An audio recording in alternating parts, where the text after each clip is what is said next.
నువ్వు సాయంత్రం 7 గంటలకు ఎందుకు చేయలేదు? ఒకరోజు ఏమైనా జరగకూడదు జరిగి ఏమైనా ఇబ్బంది పెడితే తిరిగి పైకి వచ్చి ఆ కేంద్ర మంత్రి అంటాడు చూస్తారు తడాక. ఏంటి చూస్తారు తడాక? ఇది ప్రజాస్వామ్య దేశం. ఇది నువ్వేదో నిన్నకాక మన అమెరికాను చూస్తుంటావు. నీకు డెమోక్రసీ గురించి కానీ చట్టాల గురించి కానీ తెలియకపోతే తెలుసుకో. భగవంతుడు నీకు అవకాశం ఇచ్చాడు, నీ ముఖ్యమంత్రి నీకు అవకాశం ఇచ్చాడు, కేంద్ర మంత్రిగా చేశాడు. అంతేగాని పౌరుషం మాటలు పనికిరావు. ఆ మాట చుట్టుపోవు. ఒక నోటు తప్పు మాట్లాడితే, ఒక పౌరుషం మాట్లాడితే ఆ మాటతో ప్రతిఫలం అనుభవిస్తారు. ఏంటి చేస్తారు అర్థం అవట్లే. ఈ రాష్ట్రంలో ఎప్పుడు చూడలే ఈ తెలుగు రాష్ట్రాల్లో ఇలాంటి పరిణామాలు.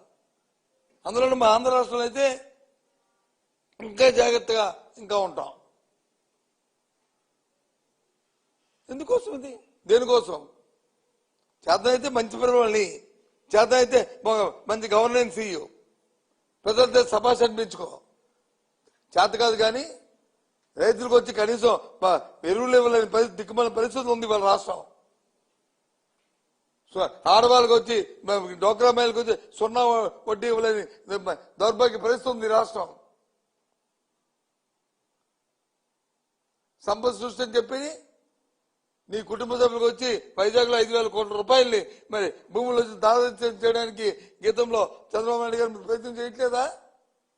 ఇది వాస్తవం కాదా? ఇది అబద్ధమా? చెప్పండి. ఇదేనా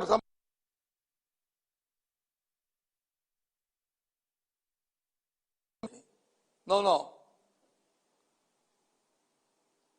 పరిణామపడి ఆందోళనతో మాట్లాడుతున్న మాటలు, బాధతో చెప్తున్న మాటలు ఇవన్నీ కూడా. ఎందుకంటే ఈ పరిస్థితులు ఉన్నాయి. ఇలాంటి పరిస్థితులు రాష్ట్రంలో జరగకూడదు. తప్పుని ఎవరు సమర్థించాం. తప్పు అయితే తప్పే. తప్పుని చట్టపరంగా చర్య తీసుకుంటా. తప్పుని ఏం జరిగింది చట్టాన్ని చేతిలో తీసుకుంటావా? ఇలా పోతే ఎక్కడికి వెళ్ళిపోతుంది రాష్ట్రం? ఏం చేద్దాం అనుకుంటాను మీ ఉద్దేశంలో?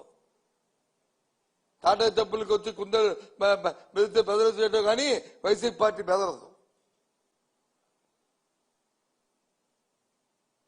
చూస్తున్నాను ప్రజలందరూ కూడా వాస్తవాలు ఏటో అందరూ కూడా దాన్ని పరిశీలిస్తున్నారు.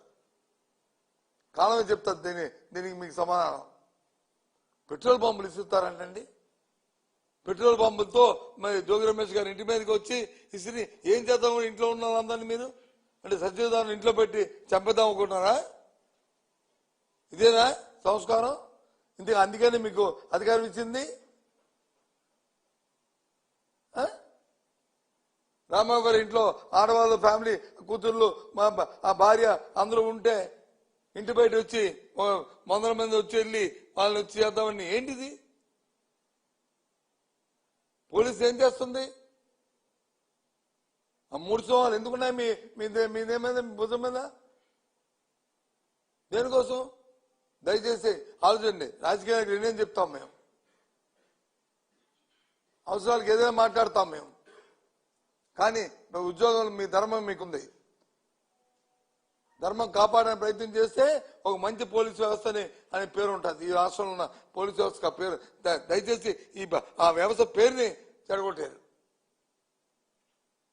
ఇక్కడి నుంచేనే మీరు చట్టానికి అనుగుణంగా రాజ్యాంగ బద్దులుగా కార్యక్రమాలు చేయండి.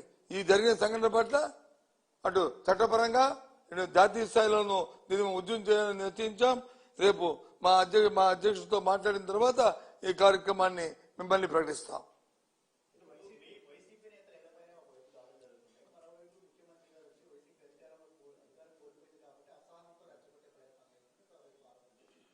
మేము ఎందుకని రెచ్చగొడతాము?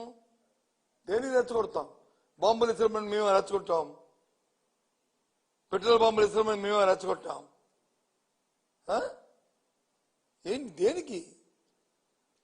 పెట్రోల్ బాంబులు ఇస్తామని మేము రెచ్చగొట్టామా? లేదా ఫ్లెక్సీలు పెట్టమని చెప్పి మేము రెచ్చగొట్టామా?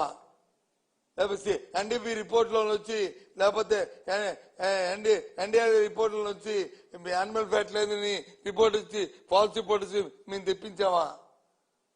ఏంటిది?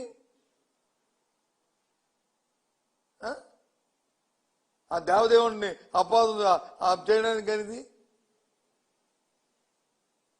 ఇంతమంది మనోభావాల్ని మీరు వచ్చి ఆడుకోవడం న్యాయమా? అయితే ఇదే కార్యక్రమం చెప్పండి.